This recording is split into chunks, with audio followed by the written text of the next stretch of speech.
Turane, je suis candidate avec donc Constantin Wimberg sur le canton de la Roberto qui va jusqu'au centre de Strasbourg. Je suis membre du Parti communiste français. J'ai été auparavant candidate pour les élections municipales ainsi que pour les sénatoriales l'année dernière. Bonjour et merci pour votre invitation. Et c'est important que les citoyens soient aussi informés, connaissent les candidats qui se présentent. Moi je m'appelle Constantin Wimberg, je suis adhérent au Parti communiste français et je me présente donc avec mon binôme Yulia Turane pour le canton, ce canton-là, et je suis étudiant en droit aussi. Ça pose la question de manière plus générale des transports en commun et des transports publics. Effectivement, nous, depuis un certain temps, et on a surtout accentué lors de la campagne pour les municipales à Strasbourg, nous sommes très attachés au service public et au service public donc permettant le déplacement pour chacun, quel que soit son lieu d'habitation. Et donc ça pose la question du maillage au niveau de la circulation, avec effectivement comme axe principal la corrélation piéton, vélo, bus, tram, train, voiture, et effectivement l'importance que le tram et le bus soient présents sur toute l'agglomération et répondent aux besoins de la population. Mais en tout cas, c'est vrai que comme le dit Yulia, on est très attaché au service public et on pose aussi la question de la gratuité des transports et donc un transport accessible à tous. Et aussi on note, nous, au Front de Gauche, que les quartiers du port du Rhin, de l'Elzo et du Neo sont très mal desservis. Et ça aussi c'est un réel problème auquel les élus devraient se concentrer. Je ferai une réponse un peu similaire, c'est-à-dire que pour nous l'enjeu n'est pas plus construire ou moins construire, c'est quels sont les besoins des habitants. La Roberto, effectivement, on pourrait penser qu'elle est un peu séparée entre la cité de Lille, qui est un quartier essentiellement populaire, et le reste du quartier, entre autres le vieux Roberto, qui a un patrimoine, architectural très riche. Et on pourrait avoir l'impression que ces deux entités-là ne se rencontrent pas.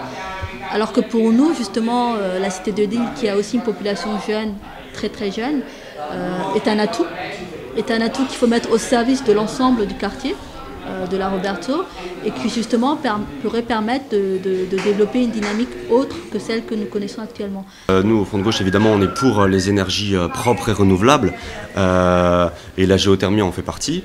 Et donc, d'ailleurs, il y a eu, dans les années 80, il y avait beaucoup de mairies communistes qui ont eu usage de cette géothermie, mais donc notamment il me semblerait, mais pas à n'importe quel prix en fait cette géothermie, parce que notamment la géothermie surtout profonde comporte des risques, parce que ça descend à des kilomètres et donc il y a des risques sismiques plus ou moins importants. Mais donc nous ce qu'on trouve assez extraordinaire, c'est Fonroche, qui est cette entreprise privée qui s'occupe de l'examen de faisabilité du site, qui en plus s'occupe de la réalisation et de l'exploitation. Donc nous on se demande s'il n'y a pas déjà quelque part un conflit d'intérêt, une contradiction entre le fait que Fonroche va s'occuper de savoir si le terrain est sans risque, quelque part. Après, il y a aussi une autre question qu'on se pose, c'est celui de la privatisation des gains et de la mutualisation des pertes.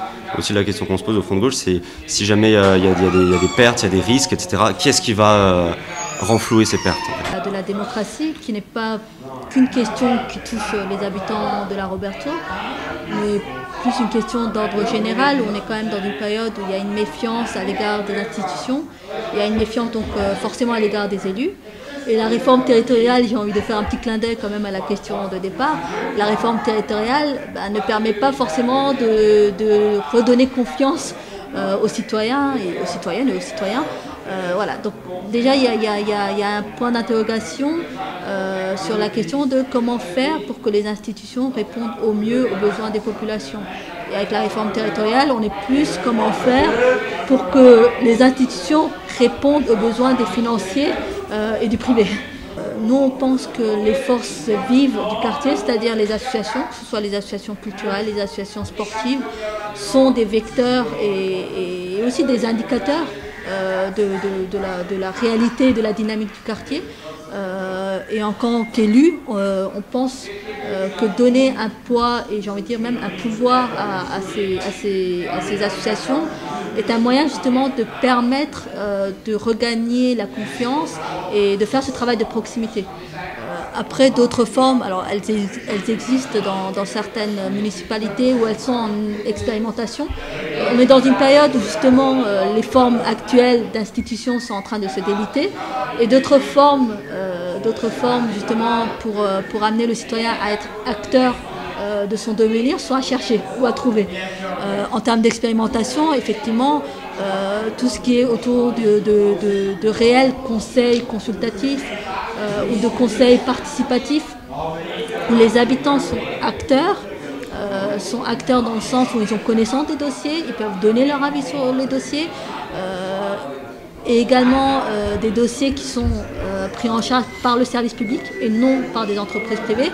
L'exemple de la géothermie, c'est un exemple mais totalement, j'ai envie de dire même presque scandaleux, c'est-à-dire que sur une question d'énergie pour la population, il y a un partenariat public-privé, qui se développe, mais pour beaucoup de questions, le partenariat public-privé se développe non pas dans l'intérêt du public, mais de plus en plus dans l'intérêt du privé.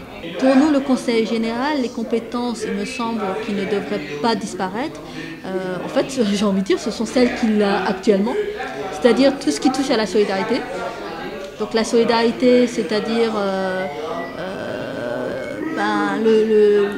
le service public d'aide sociale, l'aide sociale à l'enfance, la question des populations vieillissantes, avec effectivement un service public de l'autonomie, les collèges, les établissements scolaires, les cantines, la voirie, tout ce qui touche, à mon sens et à notre sens, le domaine du service public de proximité devrait rester dans le champ des compétences du Conseil général.